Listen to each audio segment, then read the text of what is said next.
কালীঘাটে মমতা বন্দ্যোপাধ্যায়ের বাড়ির সামনেই তৃণমূল বিধায়ককে লক্ষ্য করে ধেয়ে এলো ডিম। এবং আপনারা শুনলেন যে কুণাল ঘোষ তিনি মমতা বন্দ্যোপাধ্যায়ের বাড়ি থেকে বেরিয়ে বললেন যে এভাবে প্রতিবাদ জানানো ঠিক নয়, তাকে কেন ডিম ছোড়া হলো, এভাবে কণ্ঠরোধ করা যাবে না বললেন তৃণমূল বিধায়ক কুণাল ঘোষ।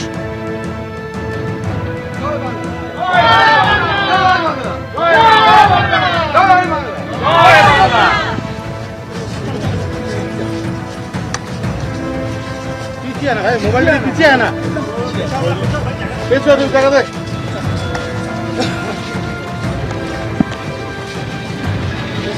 কুণাল ঘোষ তিনি বললেন যে তিনি কি করেছেন যে কারণে তাকে এভাবে ডিম ছোড়া হলো, তিনি কি অত্যাচার করেছেন এবং তিনি বলছেন যে এভাবে প্রতিবাদ জানানো ঠিক না। লঙে আসো না, লঙে আসো। আজকে কালীঘাটে মমতা বন্দ্যোপাধ্যায়ের বাড়িতে যে সময় যাচ্ছিলেন সেই সময় বেলেঘাটার তৃণমূল বিধায়ক কুণাল ঘোষকে লক্ষ্য করে ডিম ছোড়া হয়।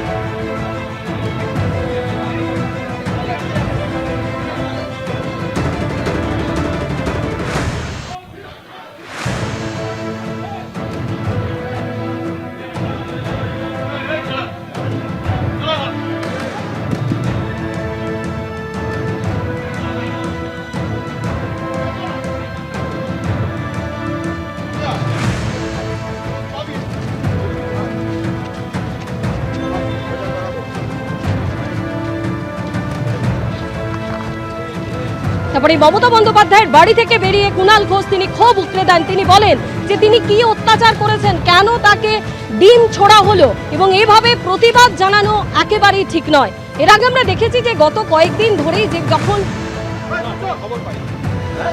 খবর পাই না, আমরা কোনো বিষয়